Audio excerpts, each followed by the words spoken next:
Hello Shafi గారు. Hi Nagaraju గారు. ఇవాళ అమీర్ ఖాన్ గారి డాటర్కి సంబంధించినటువంటి ఒక న్యూస్ బయటికి రావడం జరిగింది. మ్. డిప్రెషన్లో ఉంటే మేము ఆ టైంలో అది గుర్తించి జాయింట్ థెరపీ తీసుకుంటున్నాము అనుకున్నటువంటి విషయాన్ని మ్. అక్కడ దాకా వెళ్ళడానికి గల ప్రధాన కారణాలు ఏంటి?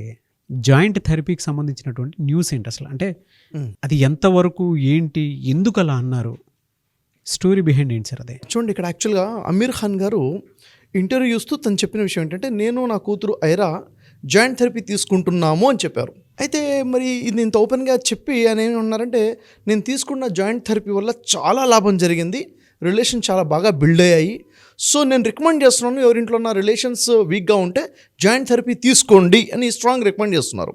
యాక్చువల్ సిచ్యువేషన్ ఏంటి, అంత అవసరం ఏమొచ్చింది? ఇప్పుడు అమీర్ ఖాన్ గారికి తన కూతురికి ఇంత రిలేషన్ గ్యాప్ ఎందుకు వచ్చింది, అసలు వీళ్ళ మధ్య ఎందుకు డిస్ప్యూట్ వచ్చింది అనేది పరిశీలిస్తే, యాక్చువల్గా ఇప్పుడు అమీర్ ఖాన్ ఇచ్చినటువంటి ఇంటర్వ్యూ కాకుండా తన కూతురు ఐరా గతంలో ఇంటర్వ్యూ ఇచ్చినటువంటి కొన్ని ఇంటర్వ్యూస్ ఉన్నాయి.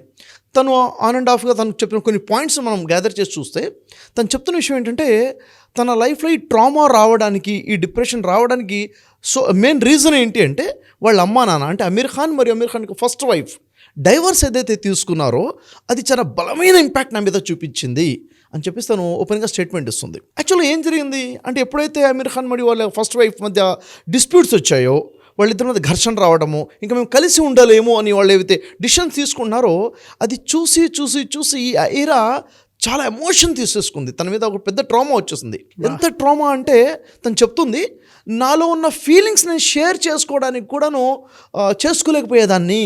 అంటే తన ఫీలింగ్స్ ఎవరితో పంచుకోవాలి? అమ్మతో పంచుకోవాలా, లేక నాన్నకి చెప్పుకోవాలా, అమీర్ ఖాన్కి చెప్పుకోవాలా అంటే వాళ్ళు వినే సిచ్యువేషన్ లేరు. ఐరా స్టేట్మెంట్ ఇస్తుంది, నన్ను మా నాన్న అర్థం చేసుకోలేడు, నేను చెప్పి తనకు అర్థం కాదు అని స్టేట్మెంట్ ఇచ్చేస్తుంది. ఎందుకనంటే తను ప్రయత్నం చేసుంటుంది, వాళ్ళున్న ఎమోషన్స్లో, వాళ్ళున్న సిచ్యువేషన్లో విని ఉండరు, విన్నాగానే పట్టించుకొని ఉండరు. ఇది బేసిక్గా.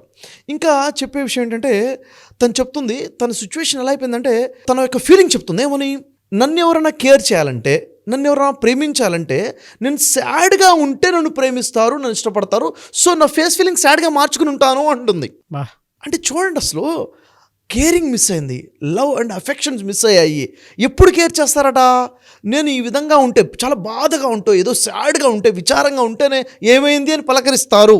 అలా పలకరింపు తను కోరుకుంటుంది.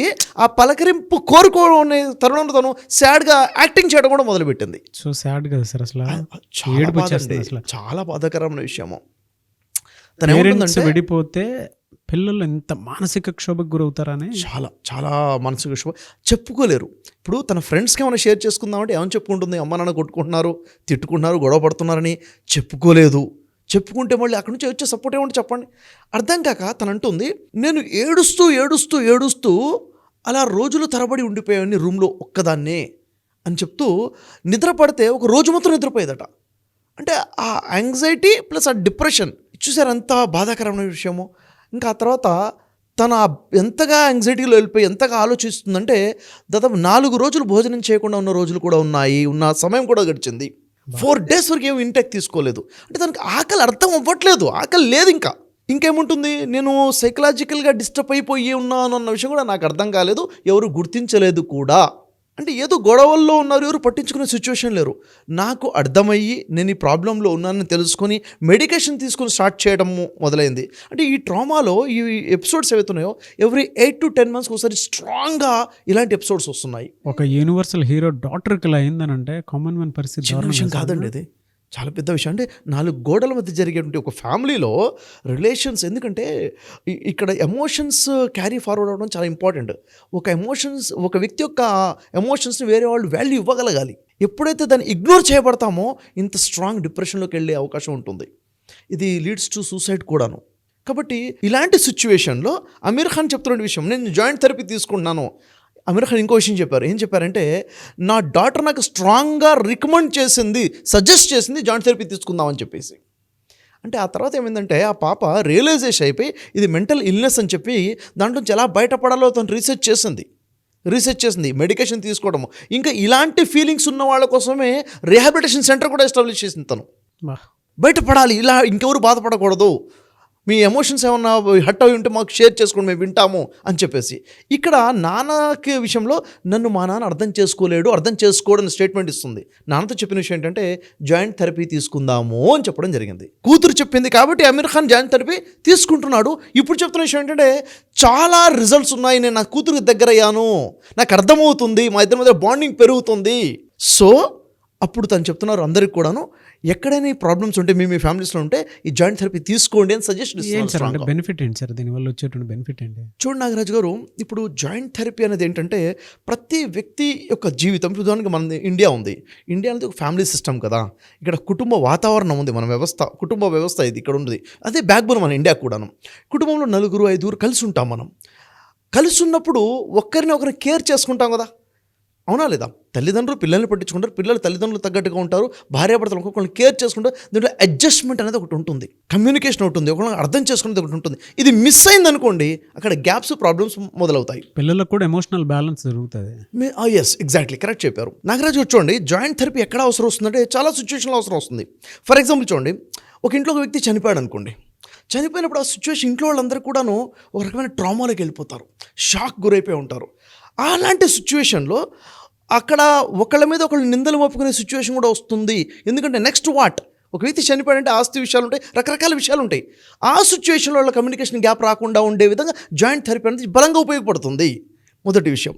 ఇంకొక విషయం ఏంటంటే చూసుకుంటే, ఇక్కడ తల్లిదండ్రులు గొడవ పడుతున్నారు అనుకోండి, తల్లిదండ్రులు గొడవ పడుతుంటే దాని ఇంపాక్ట్ పిల్లల మీద ఎలా ఉంటుంది, చాలా ఎక్కువ ప్రభావం ఉంటుంది. వాళ్ళు వెళ్ళి ఎవరికి చెప్పుకుంటారు చెప్పండి? వినే సిచ్యువేషన్లో అమ్మా నాన్న లేరు, బయట చెప్పుకునే పరిస్థితి ఉండదు.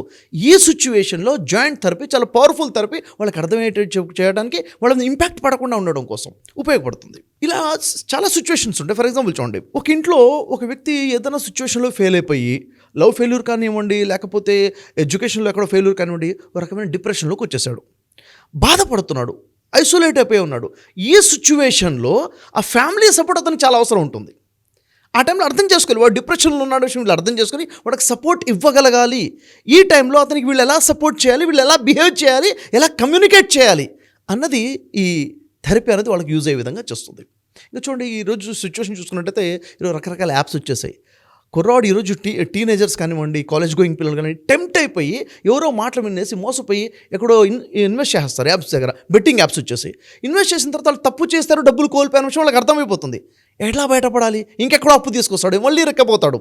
ఆ సిచ్యువేషన్లో నేను మోసపోయాను, ఇంకేం చేయాలి అర్థం కాని సిచ్యువేషన్లో ఇండ్లు వదిలిపెట్టి పారిపోతాడు, లేకపోతే ఇంకేదో పెద్ద క్రైమ్ చేస్తాడు, లేకపోతే డిప్రెషన్లోకి వెళ్ళిపోతేనేమో వాడు భయపడి చనిపోయే అవకాశం ఉంటుంది, సూసైడ్ చేసుకునే అవకాశం ఉంటుంది. ఈ సిచ్యువేషన్లో కుటుంబ సభ్యులు అసలు వాడి సిచ్యువేషన్ అర్థం చేసుకోవాలి. ఎందుకు, అక్కడ బిహేవియర్ చేంజ్ వచ్చిందిగా, సైలెంట్గా ఉంటున్నాడు, ఇంటికి దూరంగా ఉంటున్నాడు, వాడి బిహేవియర్ వచ్చి చేంజ్ గమనించి వాడికి సరైన కౌన్సిలింగ్ ఇవ్వగలిగి కమ్యూనికేట్ చేసి ఆ గ్యాప్ని ఫుల్ఫిల్ చేయాలి.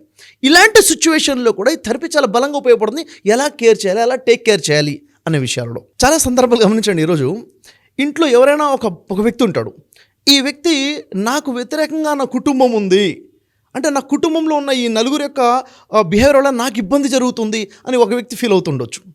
లేకపోతే ఈ వ్యక్తి వల్లనే కుటుంబం మొత్తానికి ఇబ్బంది జరుగుతుందన్న ఫీలింగ్ కూడా ఉండొచ్చు.